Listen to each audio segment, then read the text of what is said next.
Oi, pessoal, meu nome é Yara. Eu estou atuando como assistente do SEG na disciplina de Políticas Públicas para a Sociedade da Informação e hoje vou conversar um pouco com vocês sobre sociedade em rede, um pouco sobre a terminologia e os aspectos centrais desse conceito. Para tratar sobre esse tema, eu vou colocar uma apresentação aqui para a gente, para facilitar um pouco a compreensão.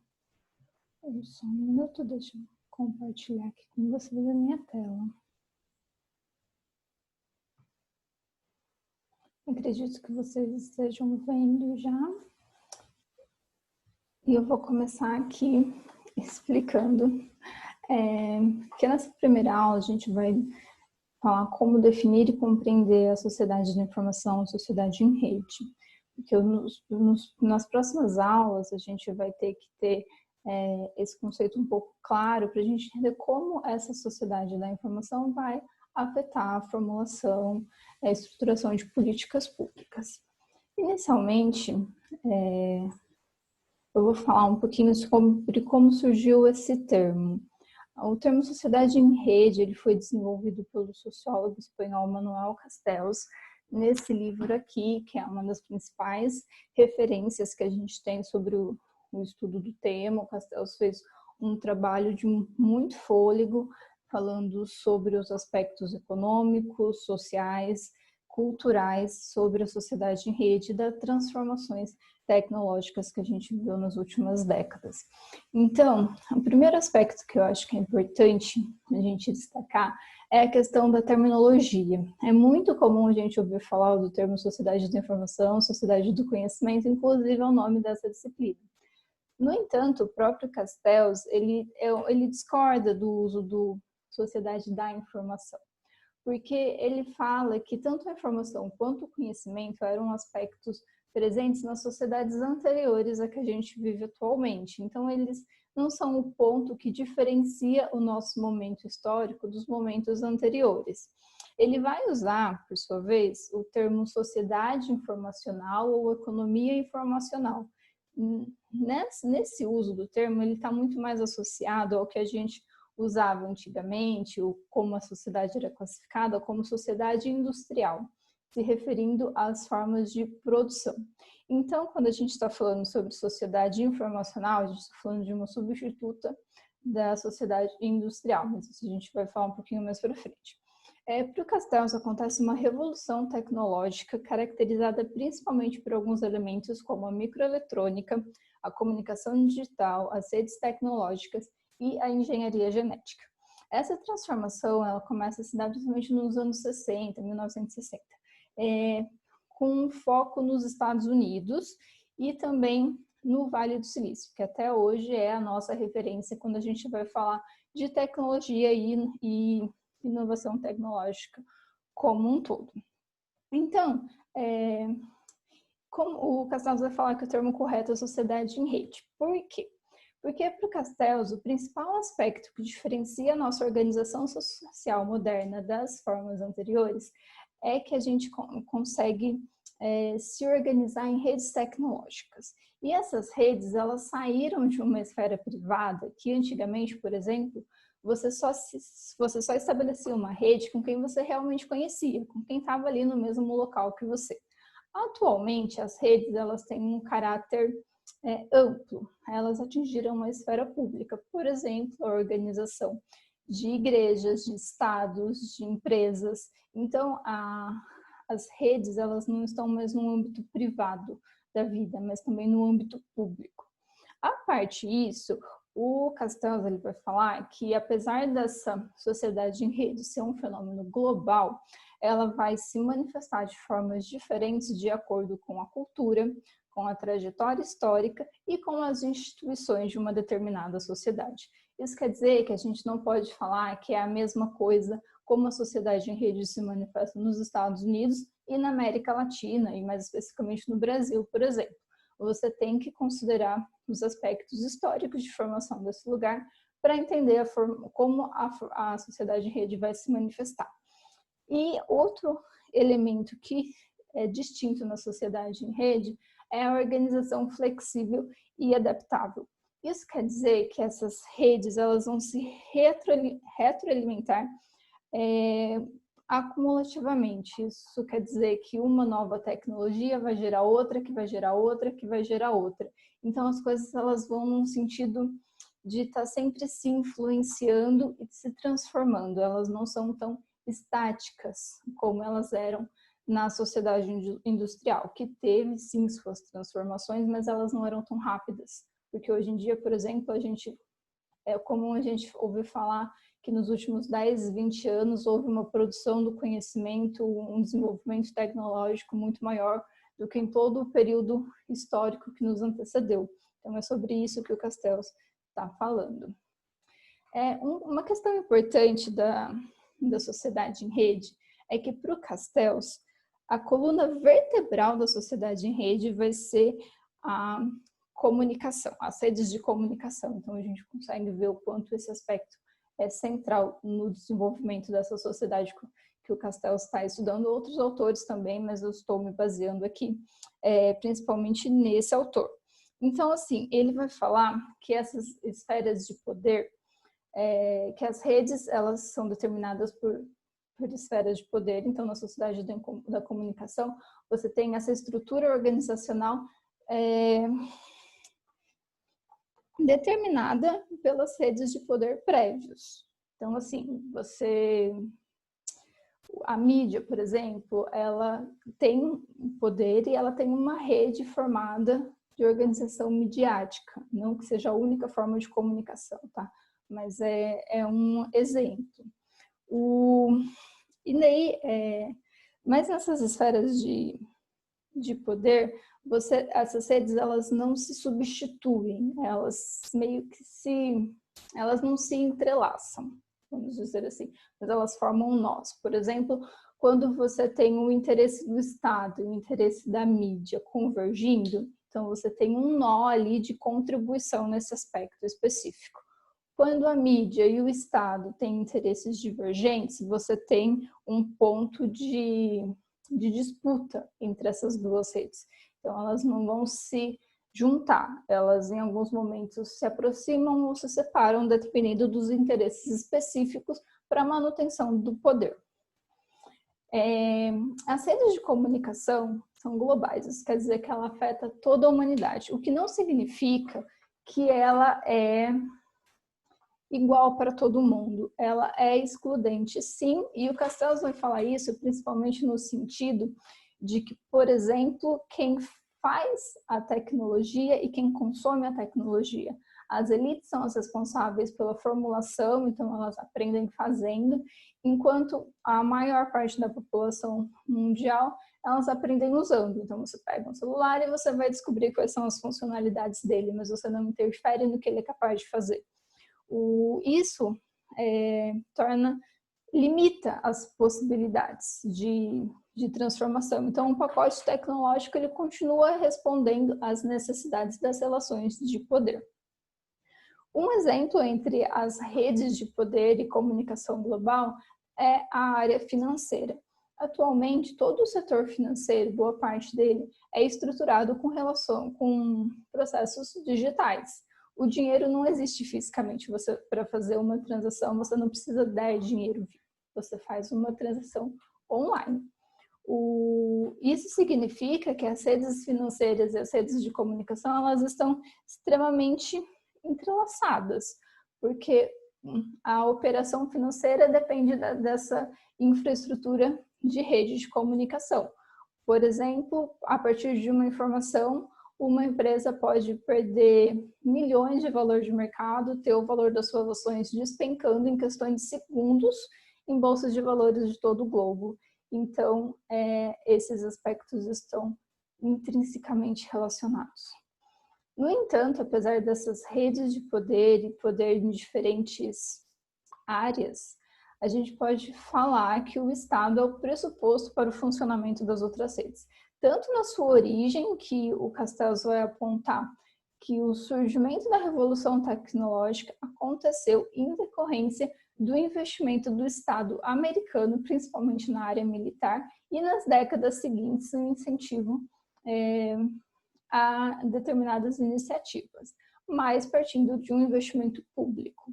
O que vai contra a ideia de muita gente, ou que é muito difundida, de que a revolução tecnológica começou em garagens e que aquelas pessoas, elas podem ter sido visionárias, mas o desenvolvimento que surgiu ali, na verdade, tinha uma contribuição anterior do Estado. Não foram só iniciativas de garagem que resultou na revolução tecnológica do século XX. Aliás, XXI. Aqui o Castells vai falar um pouco também sobre os modos de desenvolvimento e modos de produção. E é interessante a gente entender essas distinções, inclusive para a gente entender melhor a sociedade informacional, sociedade em rede e outros temas que a gente vai trazer depois. Para o Castells, os modos de produção por exemplo, o capitalismo e o estatismo, que é como ele categorizava a União Soviética, num período que esse tema era muito mais abordado do que é atualmente. O que caracteriza os modos de produção são a apropriação e uso dos excedentes. Então, no capitalismo, a apropriação é privada das empresas, e no estatismo, a apropriação é pública. Então, vai para o Estado e ele faz a redistribuição de acordo com as necessidades sociais identificadas ali por quem está no governo. Os modos de desenvolvimento, por sua vez, são os elementos centrais na questão da produção. Então, no industrialismo, era a indústria, a fábrica, e você tinha ali as modernizações, inclusive tecnologias, técnicas, para melhorar a produtividade no processo produtivo. No industrialismo, isso foi, por exemplo, em um momento a máquina a vapor, depois o motor elétrico. Então, tudo isso foi transformando a forma de produção industrial. No informacionalismo, a grande diferença é que a informação está no centro do processo produtivo. Então, a gente pode pensar, por exemplo, nas fábricas autônomas que tem hoje em dia, automatizadas, nas quais você tem um operador para uma fábrica inteira, e o que determina que a produção continue e que ela seja cada vez mais produtiva é a precisão da informação, dos dados coletados. Então, você tem a máquina operando em determinados segundos. Para que isso aconteça, você precisa ter um fluxo contínuo na mesa e todas essas informações que vão influenciar o processo produtivo. O Castells vai destacar também que essa nova estrutura baseada no informacionalismo, ela é associada historicamente a um momento específico de reestruturação do modo de produção capitalista que aconteceu ali após a Segunda Guerra Mundial, anos 60, 70 e no decorrer desse período, inclusive pós-Guerra Fria, que você também tem uma continuidade desse processo. Então, o que vai ser diferente nesse período do capitalismo que não se via antes? Principalmente a flexibilidade no gerenciamento, descentralização das empresas, organização em redes, fortalecimento do capital e desarticulação das organizações trabalhistas. Então, você tem uma nova organização social sendo formada e o informacionalismo ele responde às demandas desse momento. A gente passou um trechinho para vocês lerem sobre a economia informacional global. E daí o Castells vai explicar por que esses termos. Ela é informacional porque a produtividade e a competitividade da produção vão depender da capacidade de gerar, processar e aplicar de forma eficiente a informação baseada em conhecimento. Isso quer dizer que se você gerar informação, mas que ela não for usada para melhorar e está sempre aumentando a produtividade na produção, ela não seria uma economia informacional. Ela é informacional porque a informação está lá, presente, ela se mostra. É global porque as atividades produtivas de consumo e circulação estão organizadas em escala global devido às redes de conexão entre agentes econômicos. Isso significa que essa nova economia ela vai atingir todos os lugares do mundo, ainda que possa atingir de formas diferentes. Alguns produzindo conhecimento, outros recebendo esse conhecimento já produzido e transformando as formas de aplicação ou alguma coisa local, mas não produzindo a informação em si. Então, nessa nova economia, uma questão central é que a informação ela pode ser um produto do processo produtivo, tanto com os dispositivos do processamento da informação, quanto com o processamento da informação, quanto com a informação em si. O dispositivo, por exemplo, é o seu celular, é um dispositivo que ele processa a informação. O próprio processamento pode ser um aplicativo que você usa e que ele está coletando esses dados, que a gente vai discutir mais para frente, mas eu estou dando como um exemplo para vocês. E os seus dados também vão ser um produto de todo esse processo. Então, você tem imbricados no seu celular vários processos produtivos relacionados à questão informacional.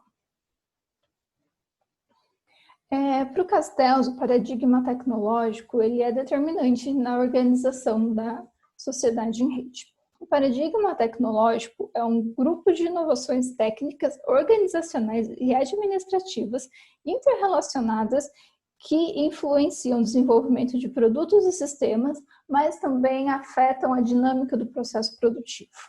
Então, aqui a gente tem 5 paradigmas tecnológicos que foram desenvolvidos por esses autores, que depois o Castells se apropriou desse conjunto de ideias no seu livro, mas que ele aponta que esses são os formuladores, que é a Carlota Pérez, o Christopher Freeman e o Giovanni Dossi. Então, o primeiro elemento que a gente vai ter aqui é a informação como matéria-prima, que eu acabei de trazer para vocês, que um dado ele pode ser vendido, e se ele pode ser vendido é porque ele tem um valor. Ele pode ser transformado no ponto de partida de um processo produtivo. Então, quando você tem um novo produto digital, por exemplo, ele se originou provavelmente da análise de dados que identificaram essa necessidade no consumo. A penetrabilidade dos efeitos. Isso quer dizer que a tecnologia ela tem a capacidade de penetrar mesmo em todos os aspectos da nossa vida, tanto individual quanto coletivamente. Então, por exemplo, no aspecto individual, é que a tecnologia ela muda a forma como a gente se relaciona, como consome, como se move no espaço. Por exemplo, você vai pegar um Uber e não um trem, por exemplo. Então, todas essas questões mostram o quanto a tecnologia ela começa a influenciar o nosso dia a dia.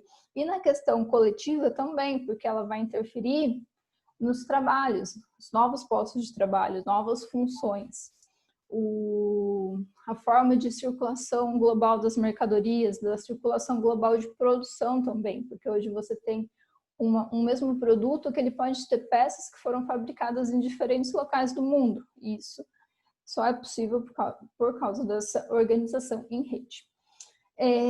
E daí a gente já entra no nosso item seguinte, que é a lógica em rede, que para o Castells só foi viabilizada por conta da tecnologia da informação.